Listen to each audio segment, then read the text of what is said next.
오늘 이 말씀을 가지고 하나님을 신뢰하라 두 번째 주제로 말씀을 좀 나누기를 원합니다.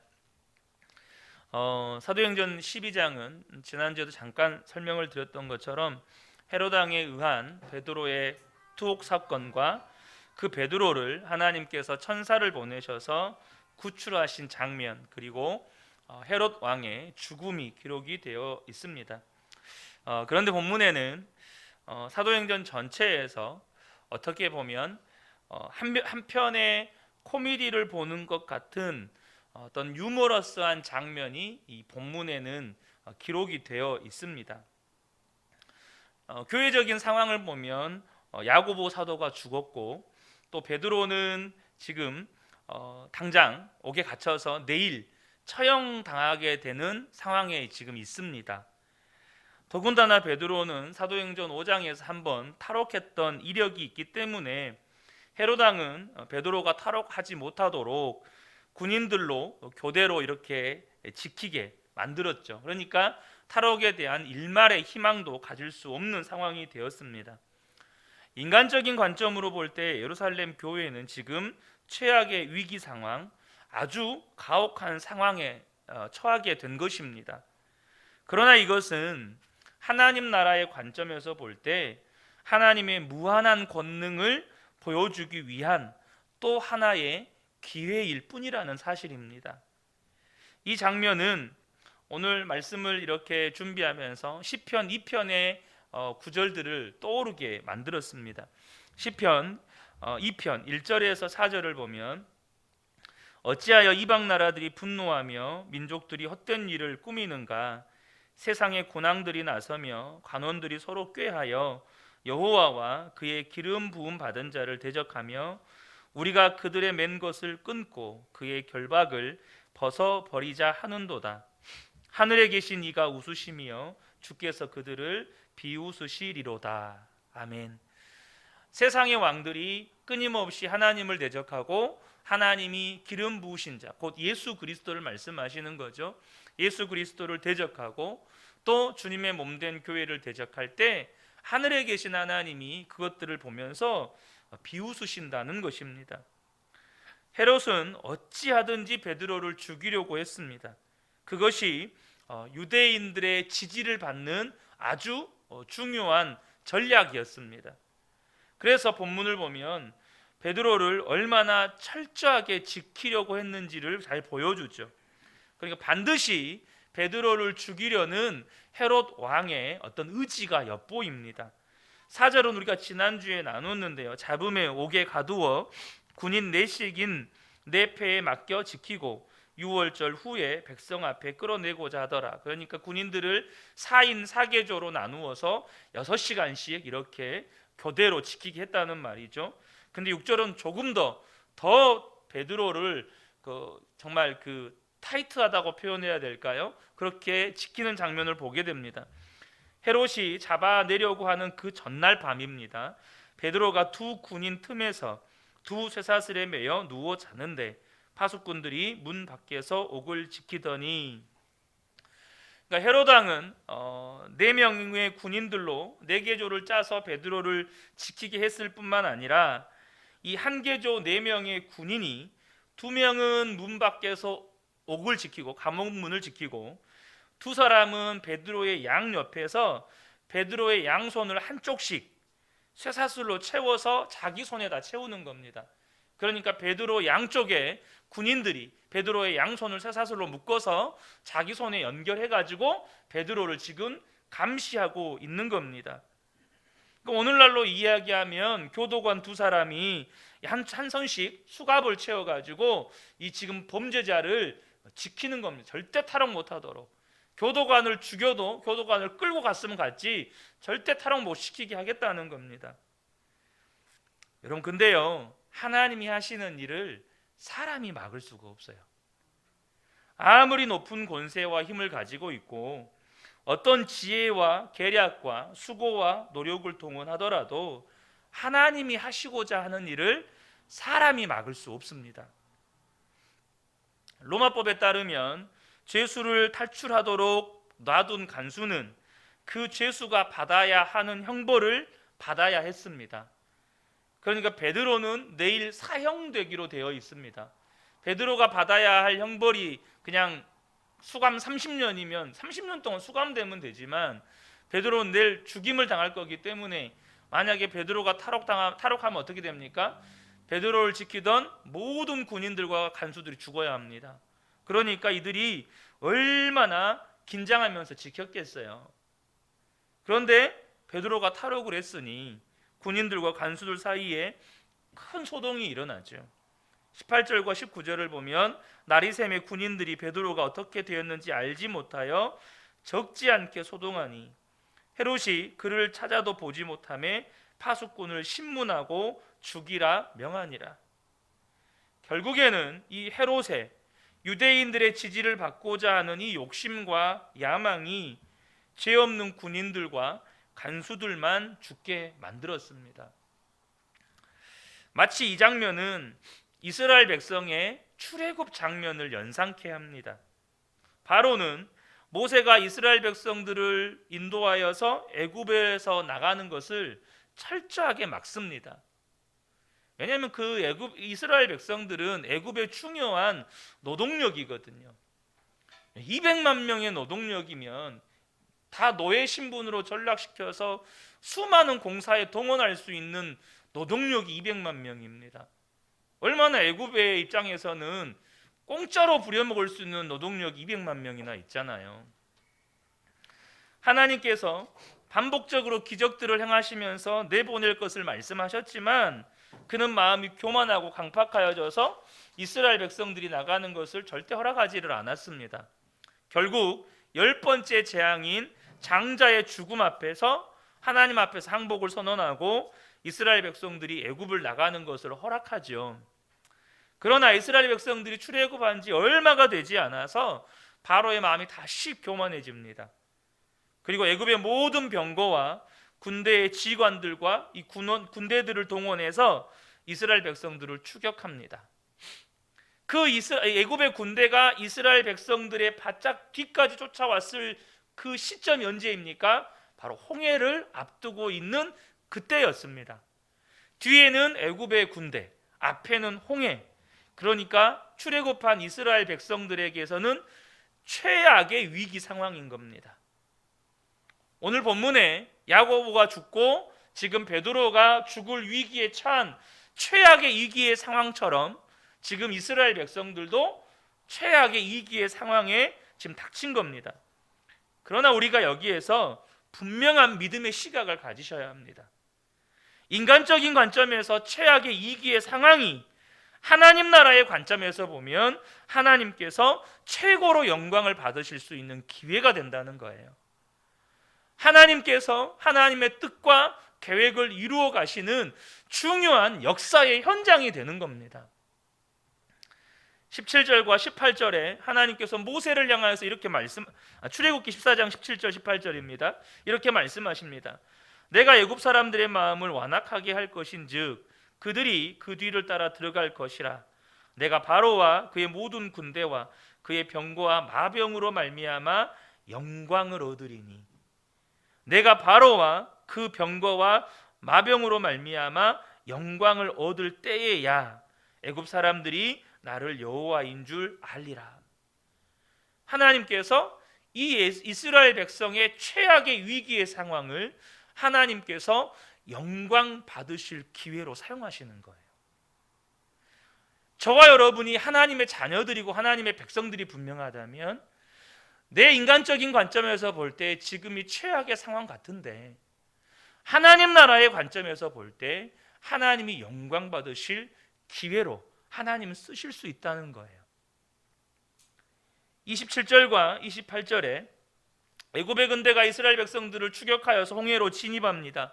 그 결과를 다 아시죠? 어떻게 됩니까? 여호와께서 애굽의 사람들을 바닷 가운데 엎으시니 하나도 남지 아니하였더라.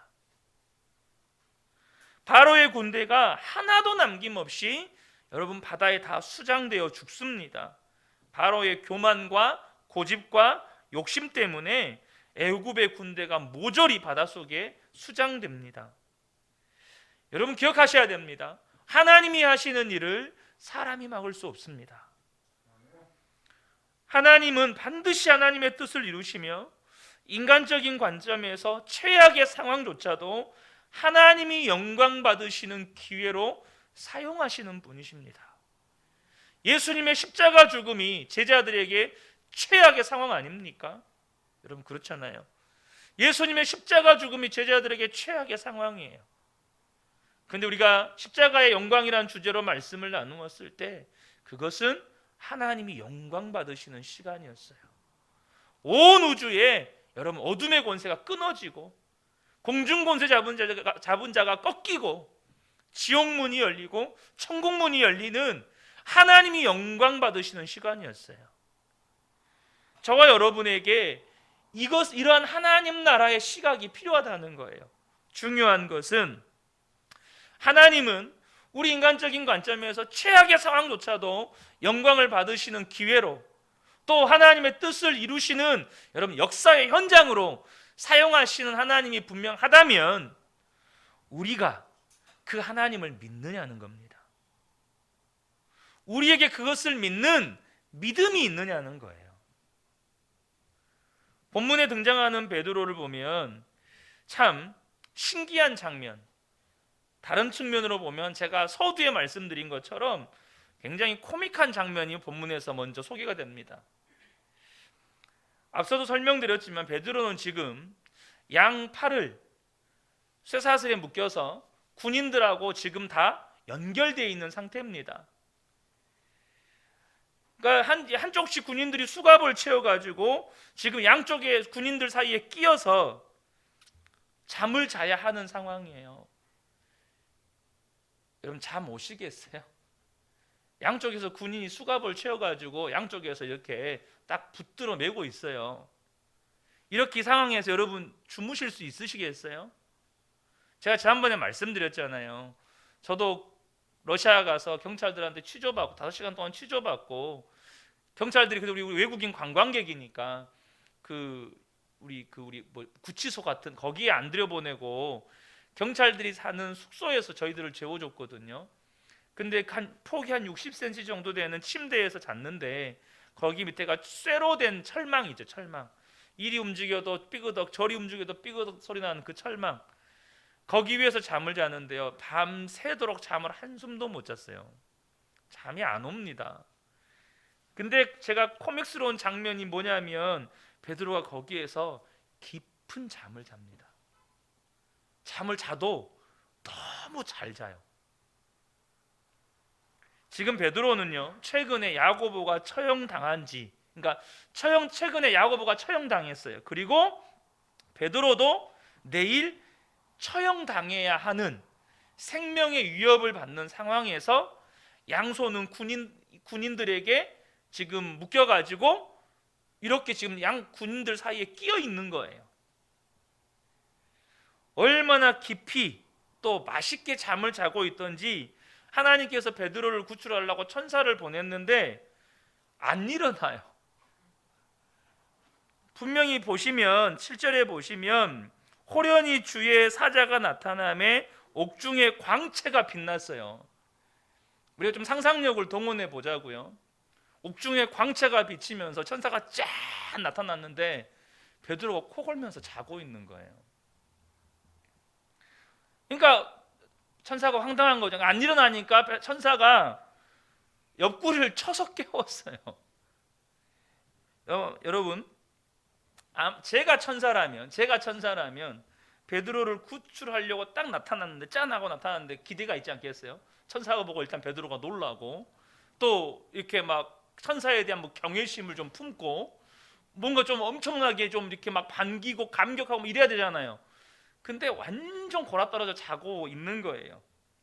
도리어 베드로가 탈옥하지 못하도록 경계를 서면서 베드로를 지키고 감시하는 군인들이 긴장하면서 졸지도 못하고 있는 거예요. 그러니까 양쪽에서 군인들은 베드로가 탈옥하면 자기들 죽으니까 양쪽에서 군인들은 긴장하면서 잠도 못 자고 있는데 베드로는 팔이 둘이 양쪽이 이렇게 묶인 상태에서 코를 골면서 그냥 드르렁 자고 있는 거예요. 그러니까 이게 업어가도 모를 정도로 깊이 잠이 드니까 천사가 이 사람 내일 처형당할 사람이 맞나? 혹시 내가 감옥을 잘못 찾아왔나? 이제 이런 생각이 드는 거죠. 실제로 베드로가 잠에서 깨어서 천사를 따라가서 완전히 이곳에서 빠져나와서 길거리에 나올 때까지 비몽사몽 상태였어요. 본인이 이게 꿈인지 생신지를 본인이 구분을 못했다고 기록을 하고 있어요. 여러분은 당장 내일 처형당해야 돼요. 내일 처형당해야 돼요. 오늘날 현대 교도소들은 지금 뭐 사형이 집행되지 않은 지도 우리나라가 엄청 오래됐지만 처형당한 날까지 아무도 모르잖아요. 근데 이때는 그냥 처형당한다는 걸 뻔히 알아요. 완전히 다 아는 거예요. 내일 죽는구나, 이게 다 아는 거예요. 그런데 그런 상황을 알고도 감옥에서 평화롭게 너무나도 단잠을 자고 있는 베드로를 보시면 무슨 생각이 드십니까? 저는 여기에서 베드로의 믿음이 보입니다.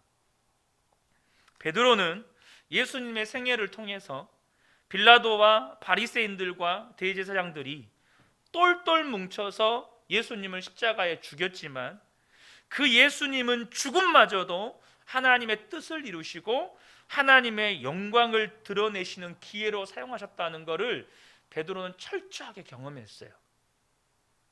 그래서 베드로는 헤롯이 군인들을 동원해서 자기를 지키고 또 심지어 내일 자신을 죽인다고 할지라도 이 위기마저도 하나님은 반드시 하나님의 뜻을 이루시고 내가 죽든지 살든지 반드시 하나님은 하나님의 뜻을 이루시고 하나님의 영광을 나타내실 거라고 믿었어요. 그 하나님이 자신의 삶을 주관하고 계시다는 것을 신뢰했다는 거예요. 그래서 베드로는 자신의 삶뿐만 아니라 자신의 죽음까지도 하나님께 맡겼다는 거예요. 우리는 그런 기도 종종 하잖아요. 주님, 죽더라도 고통 없이 한 번에 가게 해주세요. 여러분 이런 마음의 소원 품어본 적 없으세요? 좀 죽더라도 정말 그 자식들 고생 다 시키고 돈이란 돈은 다 써불고 막 이래가지고 엄청 막 10년 20년 막 투병, 하나님 절대 이런 거 말고 한순간에 가게, 우린 이런 것도 기도하잖아요. 근데요 베드로는요 자신의 삶과 죽음마저도 하나님께 맡겨요. 왜요? 하나님은 내가 죽든지 살든지 내 인생의 최악의 상황인 이 상황까지도 하나님의 영광을 드러내는 도구로 사용하시고 하나님의 뜻과 계획을 이루는 도구로 하나님은 사용하신다는 걸 베드로가 믿은 거예요. 사랑하는 성도 여러분, 여러분의 삶의 최악의 상황마저도 하나님은 하나님의 영광을 나타내는 기회로 사용하실 수 있습니다. 하나님의 뜻을 이루어 가시는 기회로 하나님은 사용하실 수가 있으세요. 그 하나님께서 저와 여러분의 삶을 주관하고 계십니다. 그러므로 그 하나님을 신뢰한다는 건 그 하나님께 나의 삶과 나의 죽음마저도 주님께 맡기는 거예요. 주님, 내 삶이, 여러분 내가 볼 때 최악의 상황, 이 상황을 어떻게 하나님의 영광은 생각도 안 나요. 우리는 하나님의 이걸로 어떻게 하나님께 영광 돌려드릴 수 있는 생각도 안 나요. 그 문제에서 허우적대는 게 우리가 하는 일의 전부예요. 근데 하나님은 그 상황마저도 하나님의 영광을 나타내는 도구로 사용하신다면 여러분 우리의 삶과 죽음마저도 주님께 온전히 맡겨드려야 되지 않겠습니까? 여러분의 삶과 죽음까지 하나님께 맡기시는 저와 여러분 되시기를 축복합니다.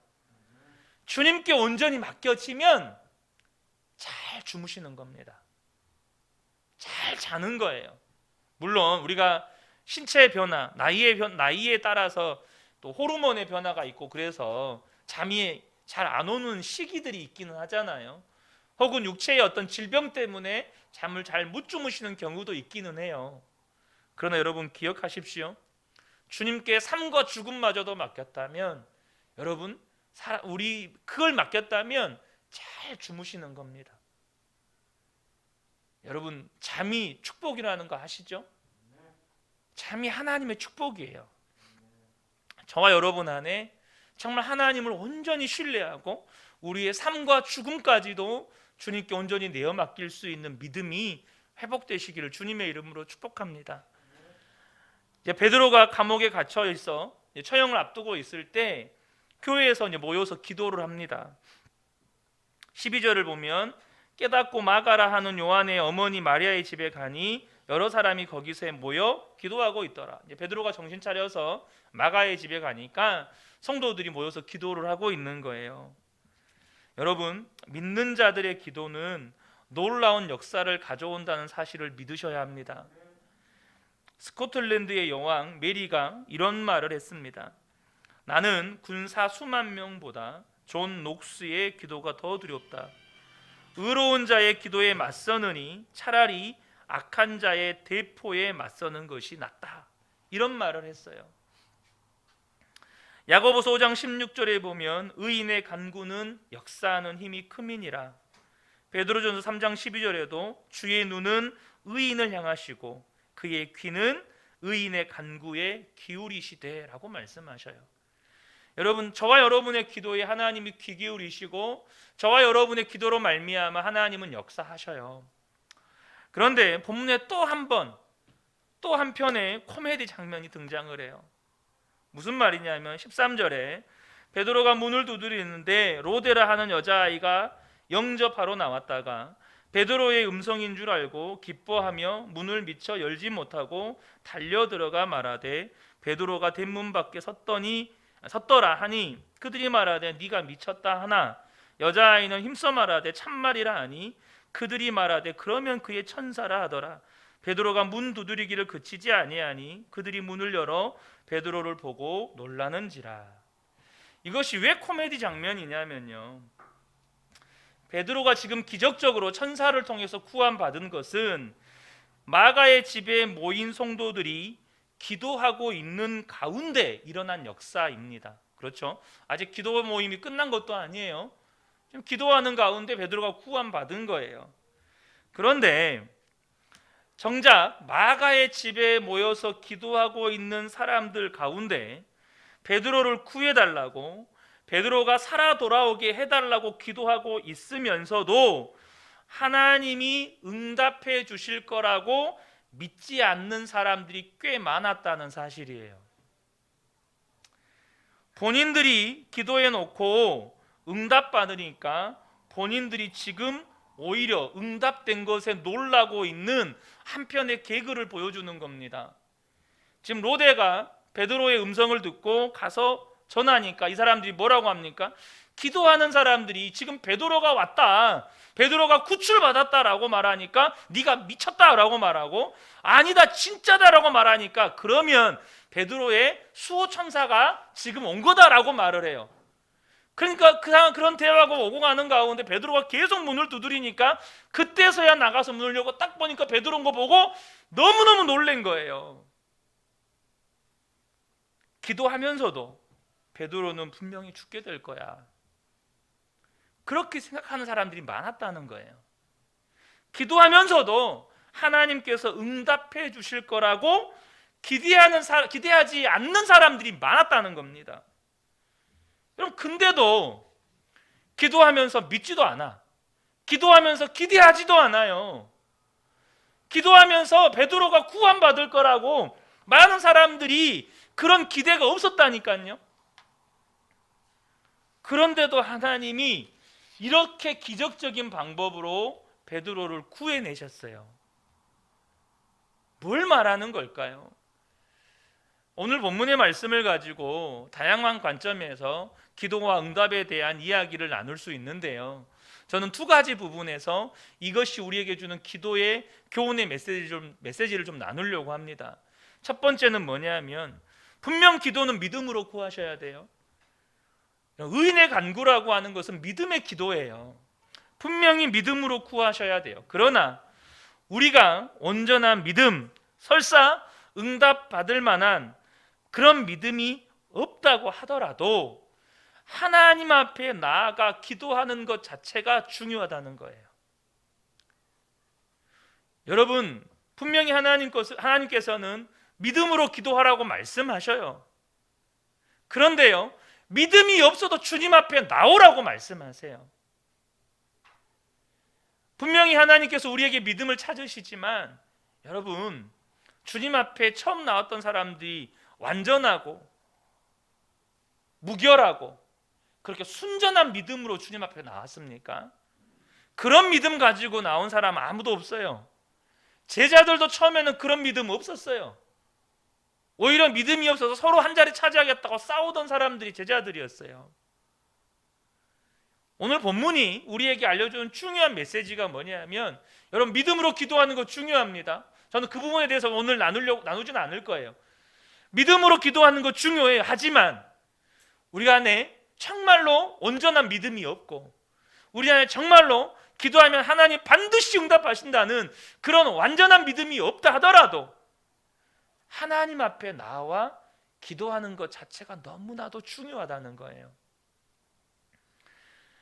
영국 성공의 캔터베리 대주교였던 윌리엄 템플이 이런 말을 했습니다. 내가 기도할 때 우연의 일치가 일어난다. 그러나 내가 기도하지 않을 때는 그 우연조차도 일어나지 않는다. 이게 무슨 말이냐면, 본문을 통해서 분명히 알 수 있는 게 뭐냐면, 마가의 집에 모인 성도들의 기도 때문에 하나님께서 베드로를 구원하셨다라고 보기에는 조금 어려워요. 지금 여기에 있는 사람들이요, 기도해놓고도 안 믿었다니까요. 네 미쳤냐? 너 지금 헛소리 들은 거다. 잘못 들은 거다. 지금 베드로의, 정말 네가 들었다면 그건 베드로의 수호 천사가 온 거다. 이렇게 하고 있어요. 기도한다는 사람들이 미신 이야기는 하고 있단 말이에요. 그래서 그들의 기도 때문에 하나님께서 베드로를 구하셨다라고 말하기가 어려워요. 그러나 분명한 것은 그들이 기도의 자리에 있었기 때문에 하나님께서 기적적인 방법으로 베드로를 구원하실 때 그 하나님의 역사를 목격했어요. 하나님이 역사하신 걸 목격했다고요. 비록 그들의 믿음은 온전치 못했지만 하나님의 역사하심을 볼 때 그들의 믿음은 또 한 단계 성장하는 거예요. 사랑하는 성도 여러분, 예루살렘 교회 모든 성도들이 그날 마가의 집에 모였을까요? 그렇지 않아요. 기도하기 위해 온전한 믿음을 가진 사람들이 모인 것이 아니고, 그래도 지푸라기라도 붙잡는 심정으로 하나님 앞에 나아가서 기도하자, 우리 기도라도 해보자, 그 마음 가지고 하나님 앞에 나왔던 그 사람들은 비록 온전하지 못한 믿음을 가지고 있었지만 그들의 온전하지 못한 것과 상관없이 하나님의 역사를 목격했어요. 어디에서요? 기도의 자리에서. 기도의 자리에서 그들은 하나님이 역사하신 것을 목격했단 말이에요.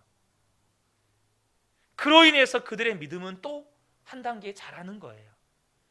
저와 여러분이요, 분명히 믿음은 하나님께서 하시는 영역이에요. 우리가 우리 믿음 키울 수 있나요? 믿음은 하나님의 절대 고유의 은혜의 영역이에요. 근데 우리가요, 작은, 정말로 겨자씨 하나 같은 작은 믿음 가지고 주님 앞에 나오면 주님이 역사하실 때 그 역사의 현장에 내가 있을 수 있게 되는 거예요. 저는 우리 근혜교회 성도님들이 하나님 앞에 나오는 것을 귀하게 여기시는 분들 되시기를 축복합니다. 내 믿음이 온전하냐 온전하지 못하냐, 주님 그것 때문에 책망하지 않으세요. 주님이 계시는 곳에 저와 여러분이 있기를 원하시는 거예요. 그날 그곳에 있던 수많은 믿음의 사람들, 비록 믿음이 온전치 못했지만 그곳에서 기도하고 있을 때 하나님의 역사를 본 거예요. 또 한 가지 이 본문이 우리에게 주시는 기도에 대한 메시지가 뭐냐면, 기도라고 하는 건 기도의 자리에서 기도하는 것만이 다가 아니라는 거예요. 기도는 기도의 응답의 현장으로 나아가서 기도의 응답을 확인하고 찾으셔야 돼요. 내가 기도의 자리에서 기도하는 것이 기도의 전부가 아닙니다. 기도했다면 그 기도가 응답되어야 할 현장으로 가서 하나님께서 기도에 응답하시는지 찾고 두드리셔야 된다는 겁니다. 본문에 로데라는 여자아이가 등장하죠. 13절과 16절에 베드로가 문을 두드린데 로데라는 여자아이가 영접하러 나왔다가 베드로의 음성인 줄 알고 기뻐하여 문을 미처 열지 못하고 달려들어가 말하되 베드로가 대문 밖에 섰더라 하니. 자, 로데라는 아이는 처음에 대문을 두드리는 사람이 베드로인지 알았을까요? 몰랐을까요? 몰랐습니다. 그냥 영접하러 나왔는데 누가 문을 두드리니까 밖에서 베드로의 음성이 들리는 거예요. 그리고 이 로데라는 아이가 이때 베드로가 온지를 안 거죠.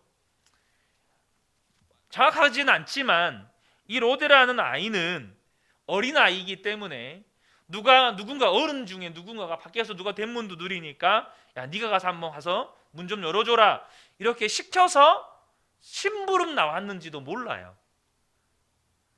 그러나 여러분 본문에서 보면 자신들의 기도가 응답받을 줄도 기대하지도 않고 믿지도 않았던 사람들은 로데가 와서 베드로가 왔다라고 말해 주는데도 가서 베드로인지 확인해 볼 생각을 안 해요. 뭐 하냐면 네가 미쳤구나. 그래도 막 우기니까 그럼 네가 베드로의 수호천사의 소리를 잘못 들은 거다. 나가서 아무도 확인해 볼 생각을 않고 여전히 기도의 자리만 지키고 있는 거예요. 기도의 자리를 지키는 일이 너무너무 중요합니다. 저와 여러분이 새벽을 깨워서 기도하는 일, 금요 기도에 나와서 기도하는 일, 각자가 골방에서 기도하는 일 너무너무 중요합니다. 그런데요, 여러분들의 기도의 제목들은 다 삶의 현장에서 응답되어져야 할 기도 제목들이 많습니다. 그렇죠? 그 기도의 장소에서 여기서 예배하는 이곳에서 응답되어져야 할 기도 제목보다 여러분의 삶의 현장에서 응답되어져야 할 기도 제목들이 많아요. 그럼 그 응답 어디서 받으셔야 돼요? 여기에서요.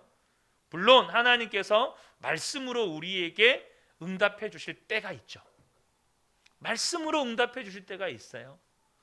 그런데 하나님께서 하나님의 뜻을 이루셔야 하고 여러분의 삶의 현장에서 하나님께서 영광 받으셔야 할 때 응답은 삶의 현장에서 이루어지는 거예요. 그럼 우리에게 필요한 게 뭐죠? 그 현장으로 가서 하나님의 응답을 관찰하셔야 돼요. 다시 말하면 여러분이 기도하신 후에 여러분이 기도한 그 기도 제목의 현장에 가서 그 현장에서 지금 어떤 일이 일어나고 있는지를 여러분들 관찰하셔야 돼요. 열왕기상 18장에 보면 엘리야와 그 바알 제사장들과 영적 전쟁을 한 다음에 이미 그 시점이 3년 6개월 동안 이스라엘에 비가 내리지 않아서 가뭄이 들었던 시기였습니다. 근데 하나님께서 엘리야에게 비를 주겠다고 말씀하셔서 아합 왕에게 비가 올 것이라고 말을 하고 엘리야가 산 꼭대기에 올라가서 여러분 머리를 무릎 사이에다 끼워 놓고 엎드려서 기도를 하죠. 한 번 기도가 끝나면 어떻게 합니까? 종에게 가서 먼 바다에 있는 하늘을 보고 어떤 변화가 있는지 지켜봐라. 갔다 왔어요. 아무 변화도 없는데요. 그럼 또 기도합니다. 또 갔다 와봐라. 그렇게 7번을 할 때 7번째에 멀리서 조그만 구름 하나가 일어납니다.